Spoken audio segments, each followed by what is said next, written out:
ஹல்லேலூயா. இயேசுவின் வல்லமையுள்ள நாமத்தில் பிதாவே இந்த வேளையில் மீண்டும் நன்றி செலுத்துகிறேன். ஒவ்வொருவருக்கும் வாழ்த்துதல் சொல்லுகிறதோடு கூட தேவனுடைய வார்த்தையை பார்க்கும்படி தேவன் எங்களுக்கு கொடுத்திருக்கிறதான அந்த ஒரு சலாக்கியம் என்றால் அது எவ்வளவு மேலானது மேன்மையானது என்று யாரும் அறியாமல் இருக்கிறார்கள். ஏனென்று சொன்னால் ஒரு மனுஷன் சாப்பிடாமல் எப்படி உயிர் வாழ முடியாதோ, ஒரு மனுஷனுடைய சரீரத்துக்கு அதாவது உடலுக்கு சாப்பாடு உயிர் வாழ்வதற்கு எவ்வளவோ அவசியமோ, அதே போல ஒரு கிறிஸ்தவனுடைய வாழ்விலே இந்த ஜீவனுடைய வார்த்தைகள் வேற இம்பார்ட்டனாக இருக்கிறது. ஏனென்றால் இதுதான் அவனுக்கு ஜீவனாக இருக்கிறது. ஒருவன் அப்பத்தினால் மாத்திரமல்ல, தேவனுடைய வாயிலிருந்து பிழைக்க வருகின்ற ஒவ்வொரு வார்த்தையினாலும் பிழைப்பான் என்று எழுதி வைக்கப்பட்டிருக்கிறது. ஒரு மனுஷனுக்கு அப்பம் சரீரத்துக்கான ஆகாரம், அதாவது நாங்கள் சாப்பிடுகிற உணவு. இந்த வார்த்தை அது ஜீவனுக்கு உரியதானதாக இருக்கிறது, ஆவிக்குரியதாய் காணப்படுகிறது. அதனாலேதான் அவர் சொன்னார், நானே ஜீவ அப்பம் என்று சொன்ன தேவன். இன்றைய நாளிலும் நான் தேவனிடத்திலே ஆண்டவரே காரியங்களை கேட்டபோது ஆண்டவர் எனக்கு வைத்தது, என்னிடத்திலே வருகிறவர்களுக்கு பயம் காணப்படக்கூடாது, என்னை நம்புகிறவர்கள் பயப்பட தேவையில்லை என்று சொல்லி. ஏனென்றால் நானே அல்பாவும் ஒமேகாவும் ஆதியும் அந்தமுமாய் இருக்கிறேன், அதாவது நான் தான் தொடக்கமும் முடிவுமாக இருக்கிறேன் என்று சொல்லி, என்னிடத்திலே என்னாலே தான் சகலதும் உண்டானது, சகலதும் என்னிடத்திலே தான் இருக்கிறது, சகல ஆளுகைகளும் என்னிடத்திலே காணப்படுகிறது என்று சொல்லி, அதனாலே எனக்குள்ளே வருகிறவர்கள் பயப்பட தேவையில்லை என்று சொல்லி. எப்படி நாங்கள் இயேசுவை நம்புகிறோமோ, கர்த்தரை தேவன் என்று நம்புகிறோமோ, அவர் எங்களை காக்கிறார் என்று நாங்கள் நம்புகிறோமோ, அதே போல அவர் எங்களை எல்லா தீங்குக்கும் விலக்கி காக்கிறவராக இருக்கிறார்.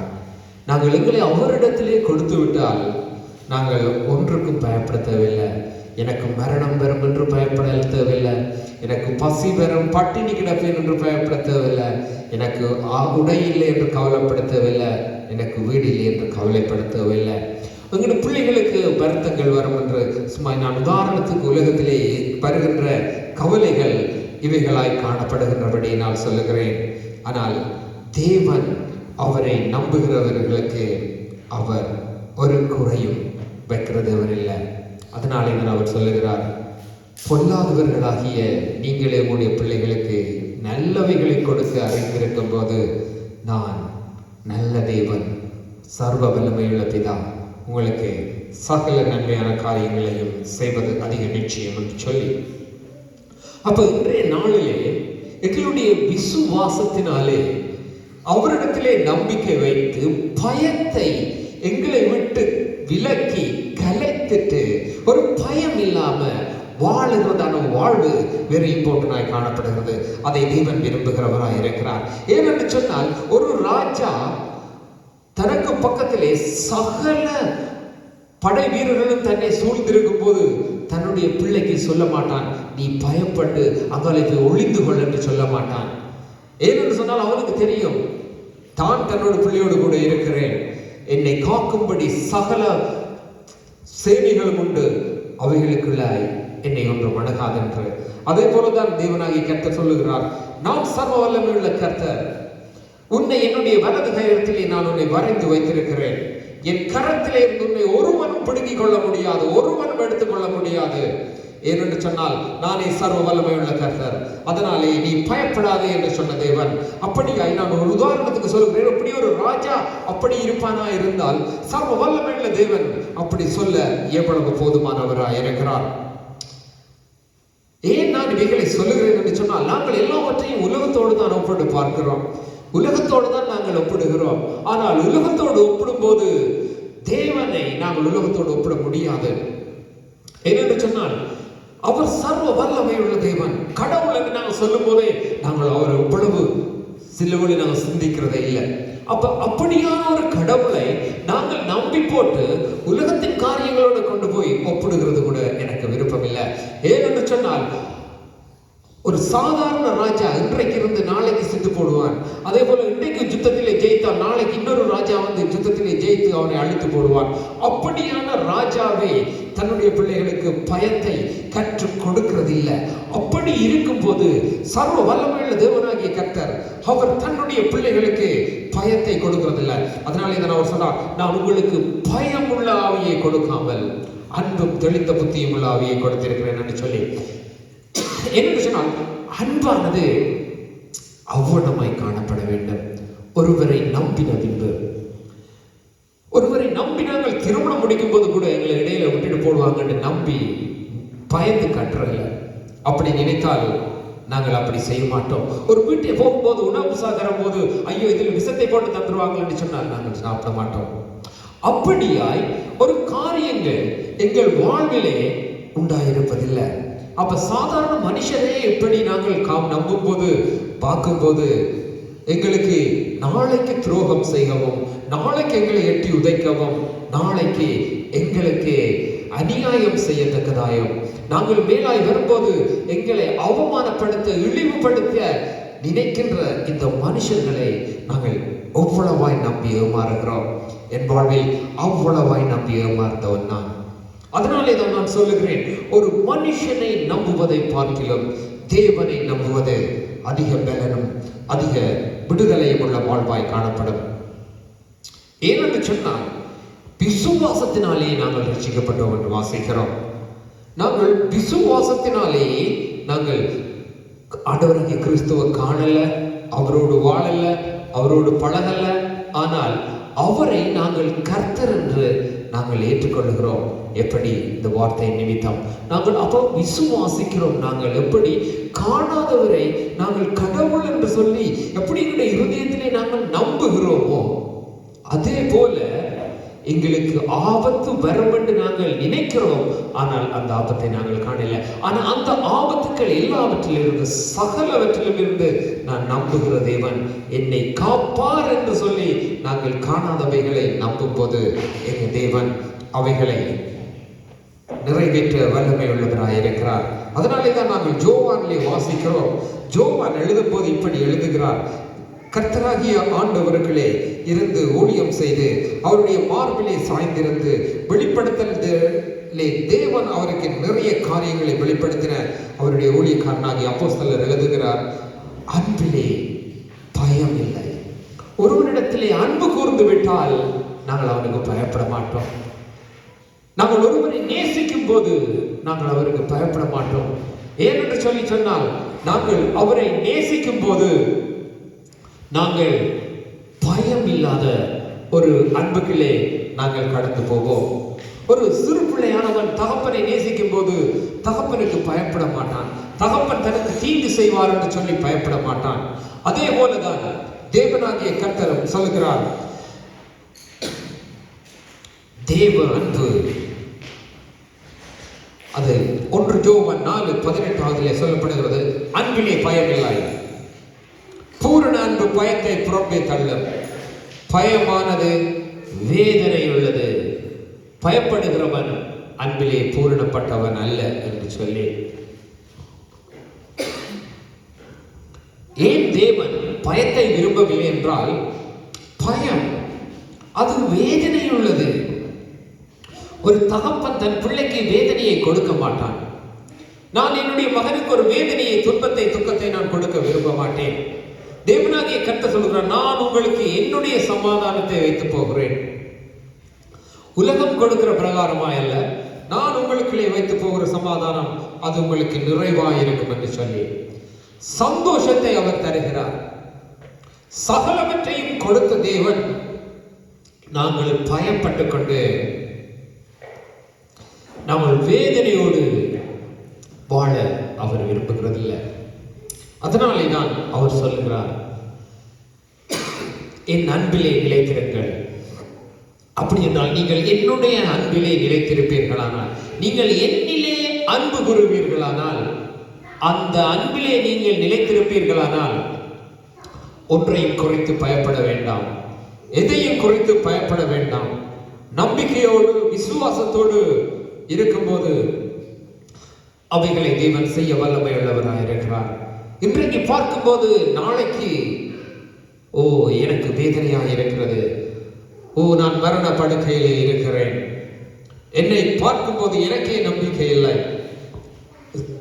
என்னுடைய இன்றைய நிலைமையை பார்க்கும்போது நாளைய நிலைமை எப்படியா இருக்குமோ என்று தெரியாமல் யோசிக்கின்ற நிறைய பேர்கள் இன்றைய நாளிலே உண்டு. எல்லாம் இருந்தாலும் வேதனையிலே வாழ்கிறவர்களை நான் அநேகம் பார்க்கிறேன். இந்த தேசத்தில் பார்க்கும்போது பெரிய ஐஸ்வர்யவான்களாய் தெரிகிறார்கள், வேலை இடத்திலே நல்ல ஜாப்பிலே காணப்படுகிறார்கள், பார்க்கும்போது சந்தோஷமாய் இருக்கிறார்கள், பார்க்கும்போது அவர்கள் நல்ல பாட்டிகளை கொண்டாடுகிறார்கள், களியாட்டங்கள் நிறைய செய்கிறார்கள். ஆனால் அவர்களை நாங்கள் பார்க்கும்போது நினைக்கிறோம் அவர்கள் சந்தோஷமாய் இருக்கிறார்கள், அவர்களுக்கு எவ்வளவு கொடுத்து வச்சார்கள் என்று சொல்லி. ஆனால் தனியே இருக்கும் போது போய் கதைத்தால் தான் தெரிகிறது அவர்களுக்குள்ளே எவ்வளவு வேதனை இருக்கிறது என்று சொல்லி. அந்த வேதனையின் நிமித்தம், அந்த வேதனையை மறக்கிறதற்காகவே குடிக்கிற நிறைய பேர் இந்த தேசத்திலே இருக்கிறதை நான் காணக்கூடியதா இருக்கிறது. ஏனென்று சொன்னால் அந்த பயம் என்பது அது வேதனையை கொடுக்கிறது. அந்த வேதனையானது அவர்களை எப்படி என்ன செய்ய வைக்கிறது என்று தெரியாமல் அந்த வேதனையிலே அவர்கள் நிறைய காரியங்களுக்கிலே அவர்கள் போய்கொண்டிருக்கிறார்கள். அதனாலே தான் ஆண்டவர் சொன்னார், நீங்கள் என்னிடத்தில் வாருங்கள். அதாவது உங்களுக்கு பாரமாய் இருக்கிற உங்களுக்குள்ளே என்னென்ன வேதனை எல்லாவற்றையும் என்னிடத்திலே வைத்து விடுங்கள் என்று சொல்லி. அப்ப ஒரு மனுஷனுக்கு பயமானது எப்படி காணப்படுகிறது என்றால் அது வேதனையை கொடுக்கின்றது. நாளை குறித்து நான் பயப்படுவேனானால் அதை குறித்து தான் எனக்கு ஒரு வேதனை உண்டாயிருக்கும். அப்ப அந்த வேதனைகளை நாங்கள் இல்லாமல் வாழ வேண்டுமானால் எங்களுக்கு பயம் எங்களை விட்டு விலக வேண்டியதா இருக்கிறது. அந்த அன்பு எப்படியா இருக்கும் என்றால் அது பூரணப்பட்ட அன்பா இருக்கும். நாங்கள் தேவனோடு வைக்கிறது போல தேவன் சொல்கிறார், நீ என்னிடத்திலே பூரணமான அன்பு வைத்தால் நீ ஒன்றுக்கும் பயப்படாதே, ஏனென்றால் என்னை நம்பிவிட்டால் நீ பயப்பட மாட்டாய். அப்ப அதே போலதான் நாங்கள் யாரிடத்திலே ஒரு அன்பு நிச்சயமா ஒரு வேலையை நாங்கள் நம்பி இருக்கிறோம் என்று சொன்னால் அந்த வேலையை நம்பி நாங்கள் இருக்கும்போது நாங்கள் பயப்பட மாட்டோம். மாசம் 2000 வருகிறது, 3000 சம்பளம் வருகிறது, ஓகே எனக்கு இது போதுமானதா இருக்கிறது. அப்ப நாங்கள் அந்த வேலையை குறித்து பயப்படுவோமோ, ஐயோ இந்த வேலை எனக்கு இருக்கிறதுனா இல்லை. அப்ப ஆனா அந்த வேலை போன பிறகுதான் எங்களுக்கு பயம் வரும். அப்ப ஒன்றை நாங்கள் சார்ந்து இருக்கும் போது, ஒன்றை நம்பி இருக்கும் போது அதை முழுவதுமாய் நம்புகிறோம். அதனாலே தான் தேவன் சொல்லுகிறார், ஆண்டவராகிய கர்த்தர் சொல்லுகிறார், நீங்கள் என்னுடைய அன்பிலே நீங்கள் எனக்குள்ளே வந்துவிட்டால், நீங்க என்னை நம்பிவிட்டால் பயப்பட வேண்டாம். ஏனென்று சொன்னால் பயப்படுகிறவன் தேவ அன்பிலே பூரணப்பட்டவன் அல்ல. ஒரு காரியத்தை குறித்து ஆண்டவருக்கு நான் என்னை எடுத்துக்கொண்டுவேனால், நான் ஒரு காரியத்துக்கு பயப்படுவேனால் ஆண்டவர் என்னை பார்த்து சொல்லுவார், நீ என்னுடைய அன்பிலே பூரணமாய் இல்லை. அதாவது நீ என்னை முழுமையாய் நம்பல, நீ என்னை முழுமையாய் என்னில நீ நம்பிக்கை வைக்கல, அதனாலே தான் நீ பயப்படுகிறாய் என்று என்னை பார்த்து தேவன் சொல்லுவார். ஏனென்று சொன்னால் நான் அவரை நம்புகிறேன் என்று சொன்னால் நான் எதற்கு பயப்படக்கூடாது, அது பயப்படக்கூடாதுன்றது அது ஒரு முட்டாள்தனமான விஷயம் இல்லை. நான் அவ்வளவாய் அவரை நம்புகிறேன் என்று சொல்லி அவரை நம்பின மனுஷர்கள் நான் 1-2 பேரை உங்களுக்கு காண்பிக்க விரும்புகிறேன். நான் மீண்டும் மீண்டும் ஆண்டவர் என்னுடைய இருதயத்திலே இந்த கிழமைகளிலே வைத்த காரியம், போற கிழமையில இருந்து வைத்த காரியம் பயம். ஒரு கடுகளவேனு பயம், என்னை நம்புகிறவர்களுக்கு ஒரு சிறிதளவேனு பயமும் இல்லாதபடி பலத்தோடு வாழ்வதுதான் அது பலனுள்ள வாழ்வு. அதாவது பயப்படுத்துகிறவன் எதிரியானவன். நாங்கள் நண்பனுக்கு பயப்பட மாட்டோம், அல்லது எங்களை கூட இருக்கிறவர்களோடு பயப்பட மாட்டோம். எதிராக இருக்கிறவர்கள் அல்லது எங்கள் விரோதிகள், எங்களை அழிக்க தேட நினைக்கிறவர்கள் தான் நாங்கள் அவர்களை பார்த்து தான் பயப்படுவோம். அதனால்தான் சோவானிலே ஆண்டவர் சொல்லுகிறார், உங்களை கொல்லவும் அழிக்கவும் அன்றி வேறொன்றுக்கும் வரான் என்று சொல்லி. அப்ப பிசாசானவன் எங்களுக்கு எதிரியானவனாக இருக்கிறான். அந்த எதிரியானவன் தான் எங்களுக்கு பயத்தை கொடுக்கிறான். அவன் அந்த ஒரு பயத்தை எங்களுக்கு உண்டு பண்ணும்படி காரியங்களை இந்த பூமியிலே வைக்கிறான். நாங்கள் இந்த கொள்ளை நோய்கள், யுத்தங்கள், காரியங்கள், சுனாமிகள், எவ்வளவு காரியங்கள் சொல்லி கொண்டு போகலாம். ஆனால் எதை பார்த்தோம் எவ்வளவேனும் பயப்பட தேவையில்லை. ஏனென்றால் அவர் என்னை தப்புவிக்க விரும்பினால் அவர் என்னை தப்புவிப்பார். அவர் என்னை காக்காவிட்டால் யாரும் இந்த பூமியை காக்க முடியாது. அதனாலே காக்கின்றவர் எனக்கு ஒருவர் உண்டு, அவர் என்னை காப்பார், அவர் என்றென்றைக்கும் என்னை காப்பார் என்று சொல்லுகிறபடி அவர் எங்களை காக்கின்றவராய் இருக்கிறார். ஏன் என்று சொன்னால், நாங்கள் காக்கப்படுதல் என்கின்றது நாங்கள் எங்களுக்கு தமிழிலே சரியான அர்த்தங்கள் எங்களுக்கு விளங்க இல்லை. அதனாலே நாங்கள்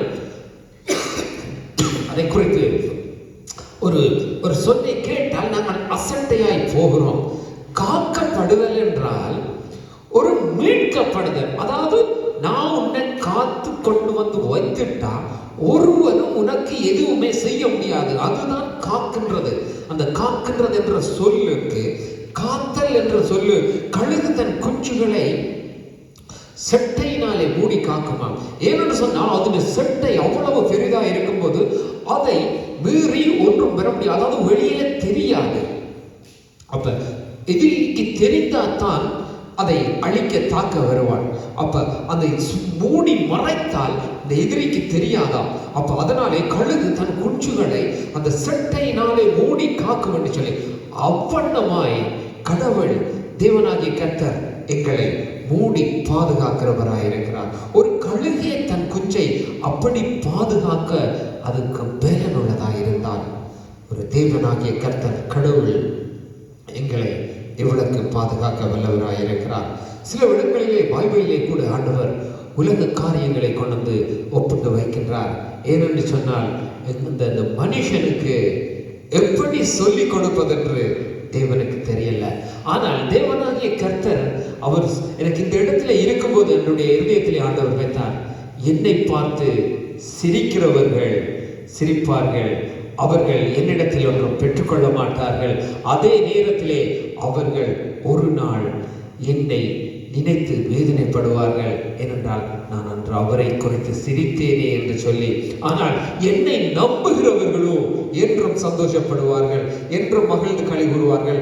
ஏனென்று சொன்னால், நான் அவர்களோடு இருக்கிறதை அவர்கள் கண்டுகொண்டு அந்த அவரை பார்த்து சிரித்தவர்கள் முன்பாக அவர் என்னை நம்பினவர்களோடு கூட இருக்கிறதை நான் வெளிப்படுத்துகிற தேவன் என்று சொல்லி. அப்ப ஏனென்று சொன்னால், தேவன் அவ்வண்ணமாய் தான் இருக்கிறேன் என்பதை தன்னை நம்புகிறவர்களை அவ்வண்ணமாய் நான் காக்கிறேன் என்று சொல்லி தேவன் வெளிப்படுத்துகிற தேவனாய் இருக்கிறார். ஒருவன் தேவனிடத்திலே வந்தவன் தேவனிடத்திலே நம்பிக்கையாக இருக்க வேண்டும்.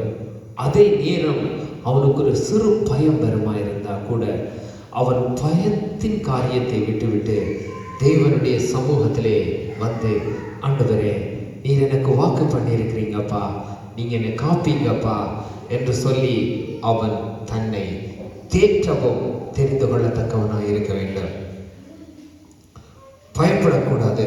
அதுதான் மத்தேயு நாங்கள் 10வது அதிகாரத்திலே 19வது அதிகாரம் சொல்லுகிறது, 19வது வசனம் சொல்லுகிறது, ராஜாக்களுக்கு முன்பாக நீங்கள் கொண்டு போகப்படுவீர்கள். ஆண்டவராகிய கிறிஸ்து தன்னோடு கூட இருந்த அப்போஸ்தலர்களுக்கு சொல்லுகிறார். மத்தேயு 10வது அதிகாரத்திலே 19வது வசனத்திலே சொல்லுகிறார், ராஜாக்களுக்கு முன்பாக உங்களை கொண்டு போவார்கள், ராஜாக்களுக்கு முன்பாக உங்களை கொண்டு நிறுத்துவார்கள். ஆனால் நீங்கள் கலங்காதிருங்க, நீங்க பயப்படாதிருங்க, அந்த நேரத்துல பேச வேண்டியது நான் உங்களுக்கு கொடுப்பேன் என்று சொல்லி அப்போஸ்தலர்களை பார்த்து ராஜாக்கள் நடுங்கினாங்க. இந்த தேசத்தில் இருந்த இந்த மகாராணி எலிசபெத் மகாராணியே, அதாவது இங்கே ஐஸ்லாண்டில் இருந்த ஒரு ஊழியக்காரனுக்கு பயப்பட்டு வாழ்ந்தா. அதெல்லாம் ஹிஸ்டரியா இருக்குது. இந்த மகாராணி, இந்த தேசத்தை ஆண்ட எலிசபெத் மகாராணி ஆண்டவராகிய இயேசு கிறிஸ்துவின் பாதத்தில் இருக்கிற ஒரு ஊழியக்காரனை கண்டால் பயப்படுவான்னு சொல்லி இந்த தேசம் சொல்லுகிறது. இந்த தேசத்தில் எழுதி வைத்திருக்கிறாங்க, புக்கில எழுதி வைத்திருக்கிறாங்க. நான் அதை சும்மா சொல்லவில்லை. ஏனென்று சொன்னால் அப்படித்தான். ஏனென்றால் ராணியா இருந்தா கூட பயம் வரும், ஆனால் தேவனோடு வாழுகிற மனுஷனுக்கு பயம் வராது.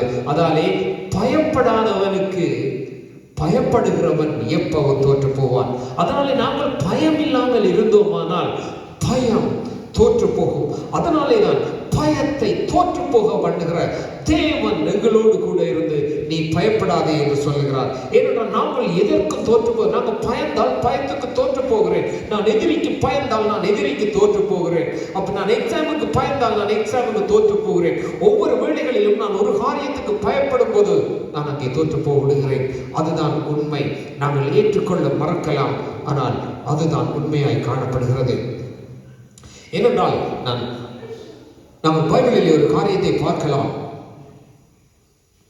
தானியேல் 3வது அதிகாரத்திலே நான் உங்களுக்கு அதை குறித்து காண்பிக்க விரும்புகிறேன். ஏனென்று சொன்னால், தேவன்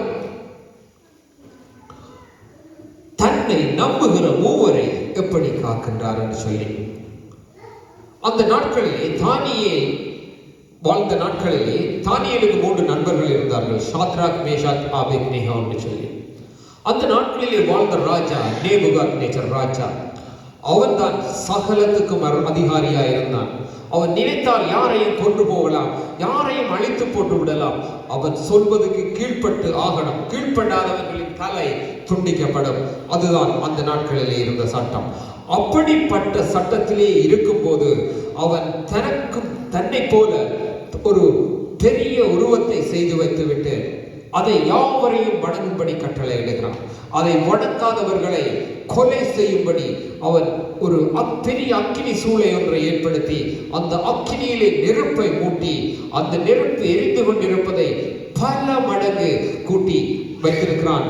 அதுக்குள்ளே போடும்படி அங்கு தேவனுடைய பிள்ளைகள் பல ஆயிரம் பிள்ளைகள் இருக்கிறார்கள். ஆனால் இந்த 3 பேரோ என்றால் சொல்லுகிறார்கள், நாங்கள் வணங்க மாட்டோம் என்று சொல்லி. வணங்காத போது அவர் இந்த 3 பேரை கொண்டு போய் அக்கினி சூளையிலே போடுகிறார்கள். ஆனால் அக்கினி சூளையிலே போட்டவர்களுடைய ஒரு முடி கூட கருகாமல் அவர்கள் வெளியிலே கொண்டு வரப்பட்டார்கள். இது உண்மையாய் நடந்த சம்பவம். இதை கிறிஸ்தவர்களாகிய நாங்கள் மட்டும் சொல்லல, முஸ்லிம்களும் இதை சொல்லுகிறார்கள். கிறிஸ்துவை மறுதலிக்கிற, கிறிஸ்துவை கடவுள் அல்ல என்று சொல்லி ஏற்றுக்கொள்ளாதவர்கள் கூட இதை ஏற்றுக்கொள்ளுகிறார்கள். அதுதான் எனக்கு சரியான ஷாக். அவர்கள் கிறிஸ்துவை ஏற்றுக்கொள்ளுகிறார்கள் இல்லை, ஆனால் இந்த காரியங்களை அவர்கள் அக்செப்ட் பண்ணுகிறார்கள். அந்த தானியேல் 3வது அதிகாரம் 17வது வசனம் சொல்லுகிறது, நாங்கள் ஆராதிக்கிற தேவன் எங்களை தப்புவிக்க வல்லவராயிருக்கிறார். எரிகின்ற அக்கினிக்கும் ராஜாவாகிய உம்முடைய கைகளுக்கும் நீங்களாக்கி விடுவிப்பார் என்று சொல்லி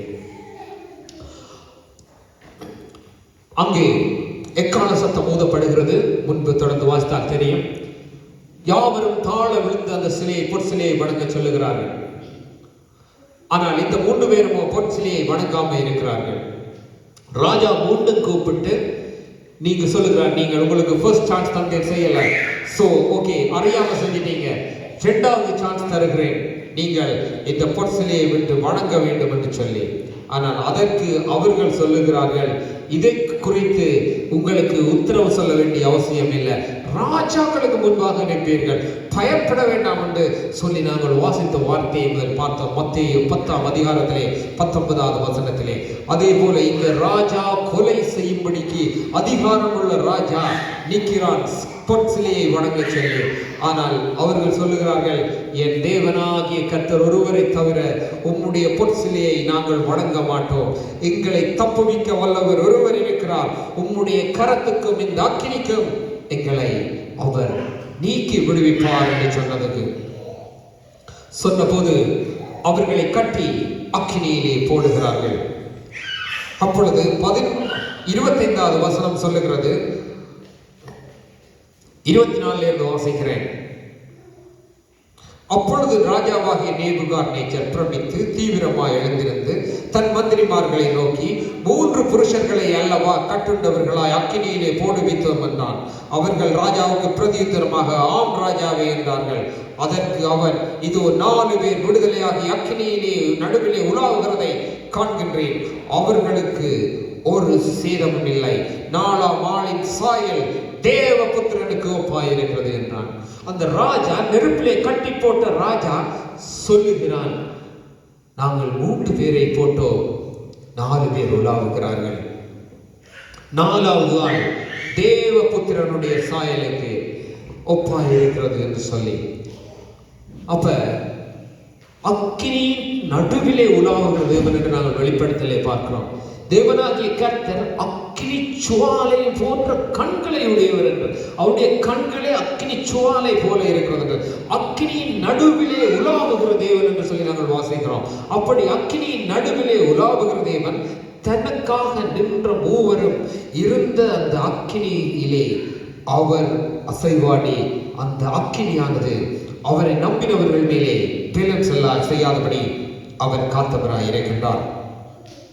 அதற்கு பிறகு நாங்கள் தொடர்ந்து வருவோமானால், அப்பொழுது 28வது வசனத்தில் சொல்லப்பட்டிருக்கிறது, நேபுகாத்நேச்சர் வசனித்து சாத்ராக் மேஷாக் ஆபேத்நேகோ என்பவர்களே, தேவனுக்கு ஸ்தோத்திரம், அவர்கள் தங்களுடைய தேவனை தவிர வேறொரு தேவனையும் சேவித்து பணியாமல் அவரையே நம்பி ராஜாவின் கட்டளையை தள்ளி தங்கள் சரீரங்களை ஒப்புக் கொடுத்ததினால் அவர் தமது தூதனை அனுப்பி தம்முடைய தாசரை விடுவித்தார்.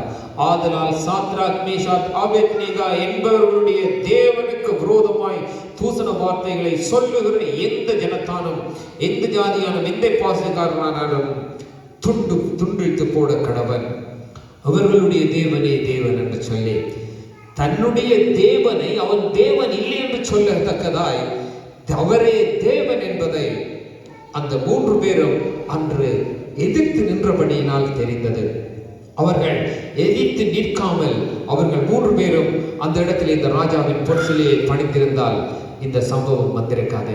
அப்போ ஒரு மனுஷனானவன் உண்மையில் தேவனை நம்புகிறவனானால் அவன் தன்னுடைய உயிரை கூட துச்சமாய் மதித்து தேவன் காப்பார் என்று நம்பும் போது தேவன் காக்க வல்லமை உள்ளவராய் இருக்கிறார். ஒரு மனுஷனுக்கு விடுதலை எப்படி வேணும் தெரியுமா?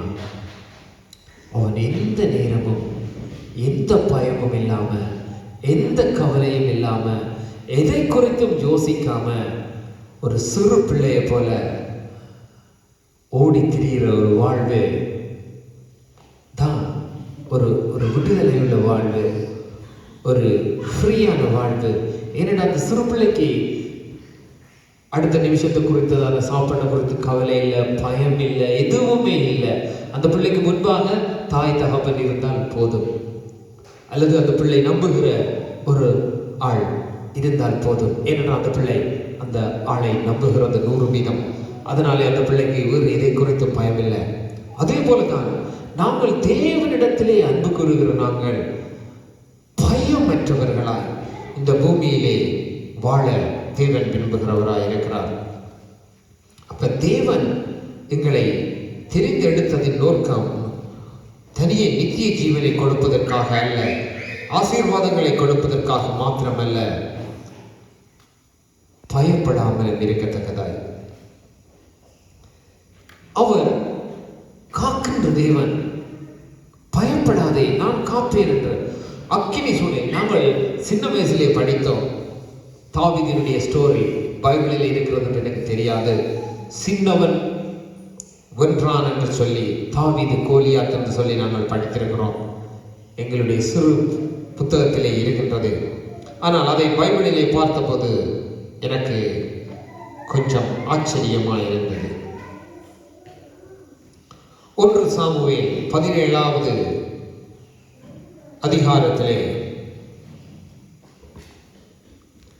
இவ்வண்ணமாய் சொல்லப்படுகிறது.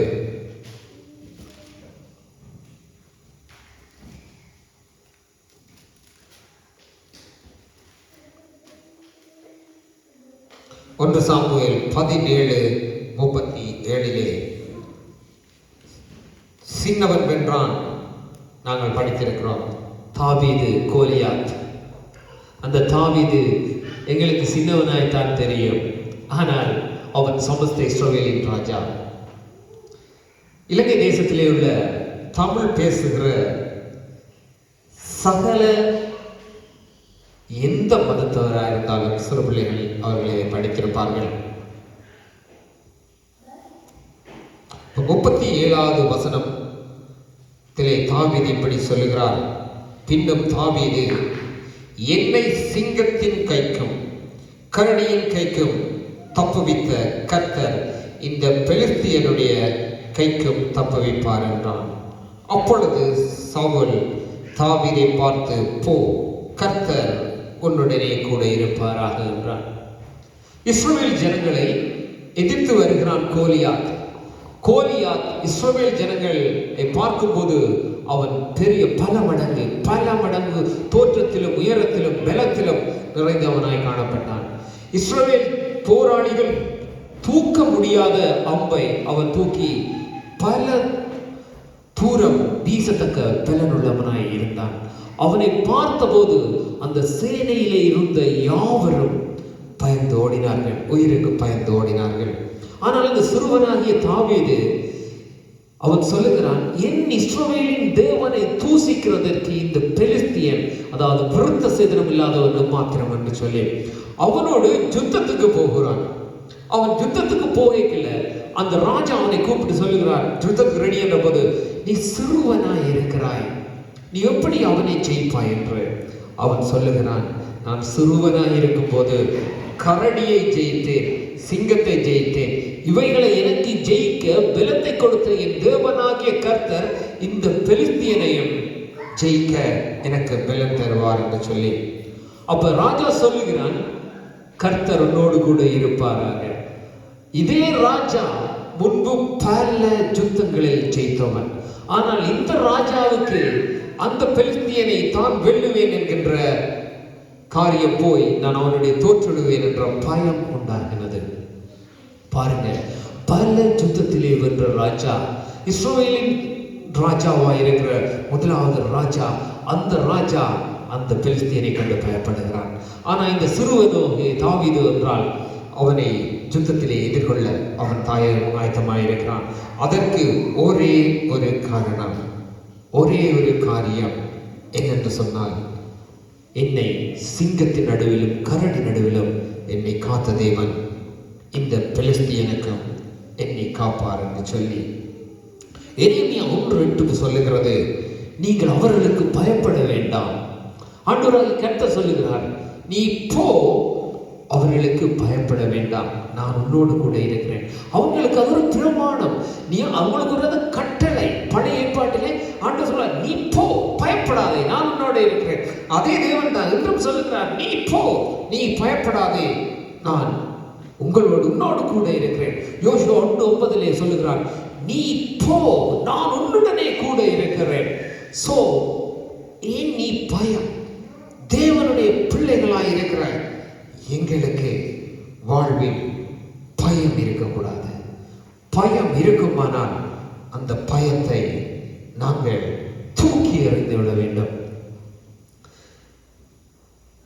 இந்த வீடியோவை பார்த்தீர்களானால் நான் உங்களுக்கு சொல்ல முடியும், நான் உங்களிடத்திலே விண்ணப்பிக்கிற கேட்டுக்கொள்ளதானது, எப்படி எரேமியாவோடு கூட இருந்த தேவன், எப்படி தாவீதோடு கூட இருந்த தேவன், எப்படி சாத்ராக் மேஷாக் ஆபேத்நேகோவோடு கூட இருந்த தேவன், இன்னும் அதிக காரியங்கள் ஒன்று சொல்ல, ஆனால் நேரம் போதாது.